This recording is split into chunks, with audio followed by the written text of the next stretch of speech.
Hello everyone, welcome to your YouTube channel science foundation.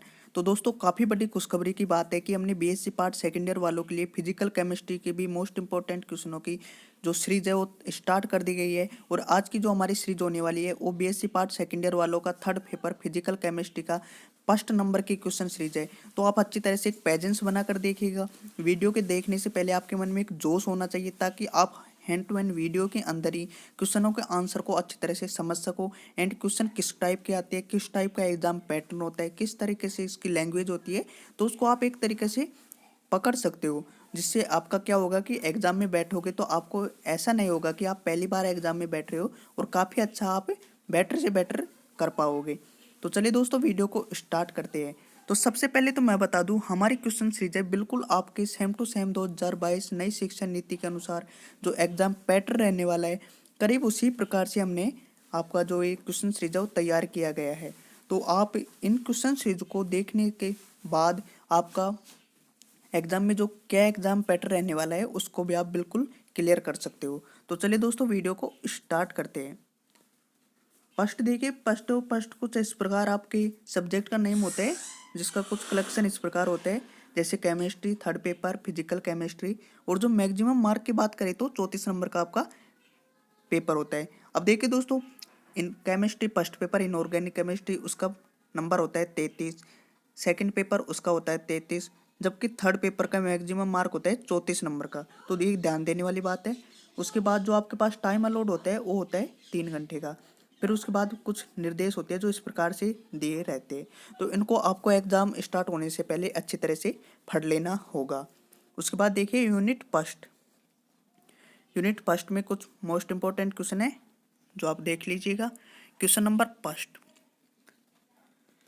Joule Thomson प्रभाव क्या है? अरे वाह, कितना अच्छा क्वेश्चन है। जूल थॉमसन प्रभाव क्या है? इस प्रभाव से किसी गैस के लिए स्थिर ताप पर दाब के सापेक्ष एंथैल्पी परिवर्तन की दर del H del P T को किस प्रकार याद किया जा सकता है?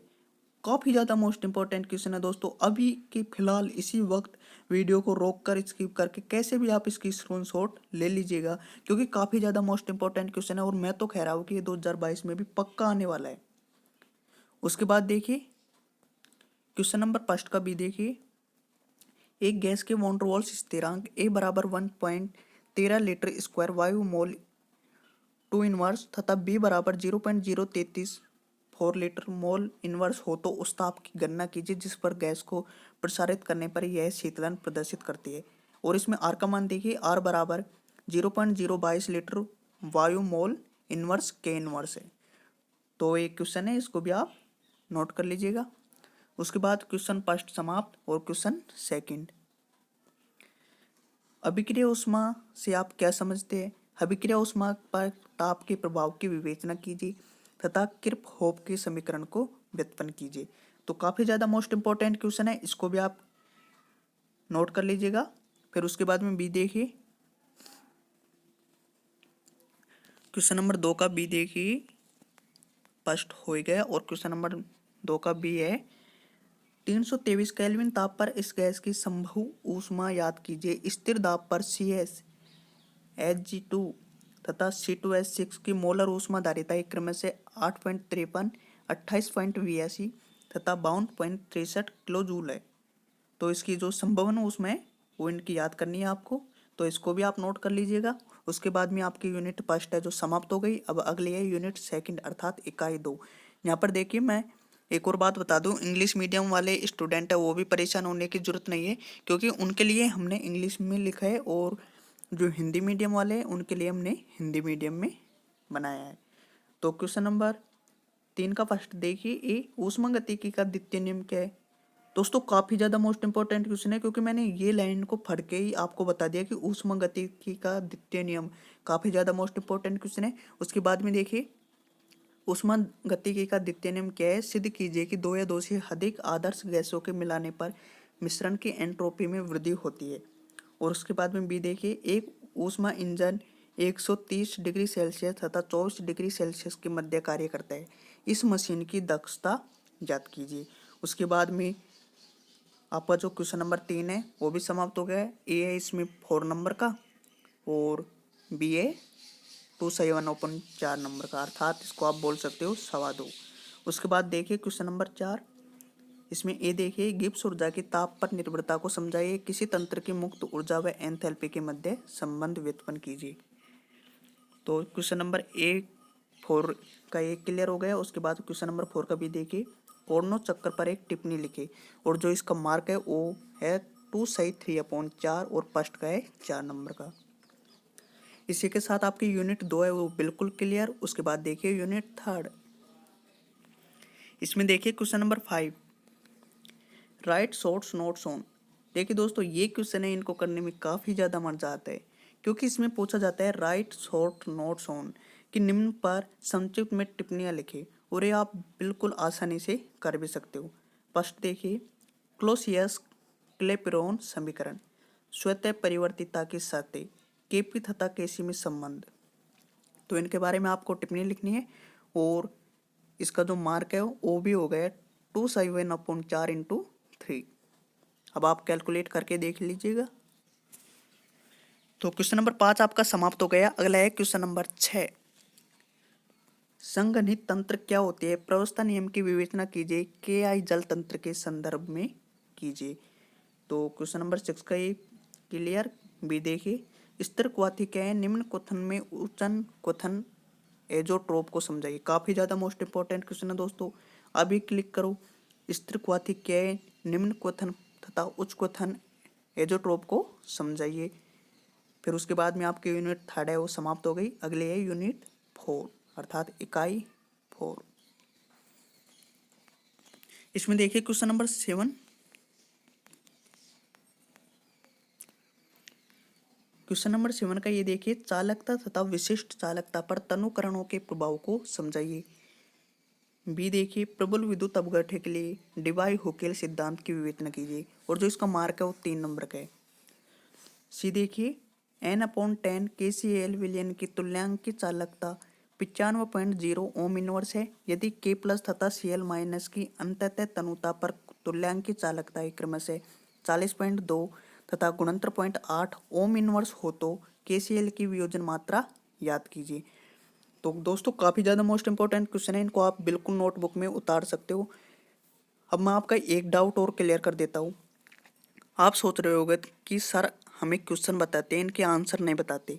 उसका मेन रीज़न ये है कि यदि मैं इनका आंसर भी आपको हाथों हाथ क्लियर करवाता हूँ कि ये वीडियो कम से कम 1.5 घंटे से ऊपर निकलेगी, और ऊपर जाने के बाद इतना टाइम मुझे भी पता है कि आप एक साथ कंटिन्यू बैठकर नहीं देख सकते। तो उसके हिसाब से हमने इन क्वेश्चनों की वीडियो बनाई है, क्योंकि आंसर तो आप अपनी बुक में से भी क्लियर कर सकते हो एंड नोट्स में भी मिल जाएगा आपको।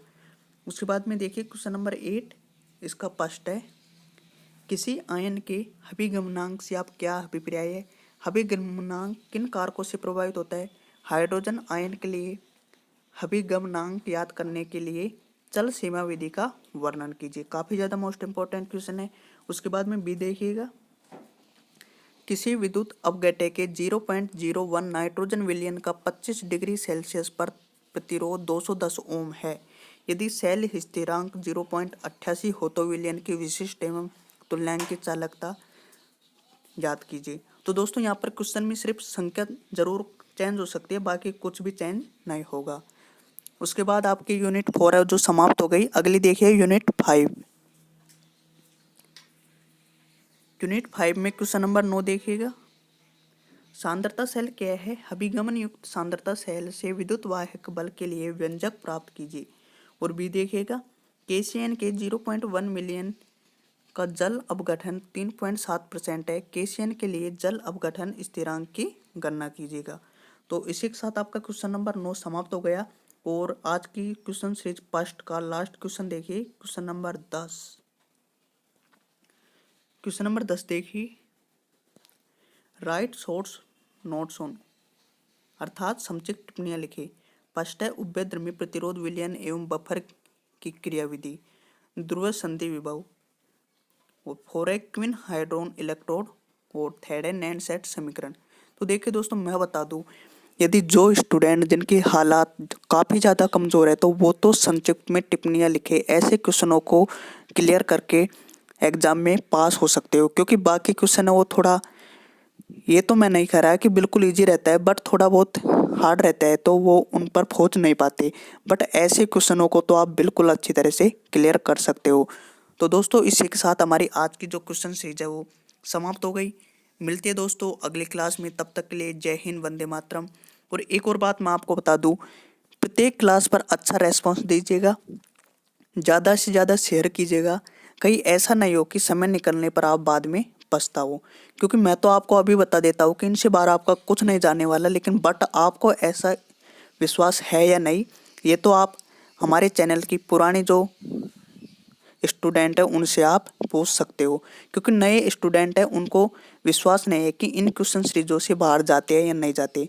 बट जो स्टूडेंट पहले से जुड़े हुए हैं उनको तो प्रैक्टिकली रूप से उनको बिल्कुल अच्छी तरह से पता है कि इन क्वेश्चनों से बाहर आपका एक भी क्वेश्चन नहीं जाने वाला। तो इसलिए इन क्वेश्चनों को अच्छी तरह से क्लियर कर लीजिएगा। धन्यवाद, मिलते हैं अगले वीडियो में। जय हिंद, वंदे मातरम।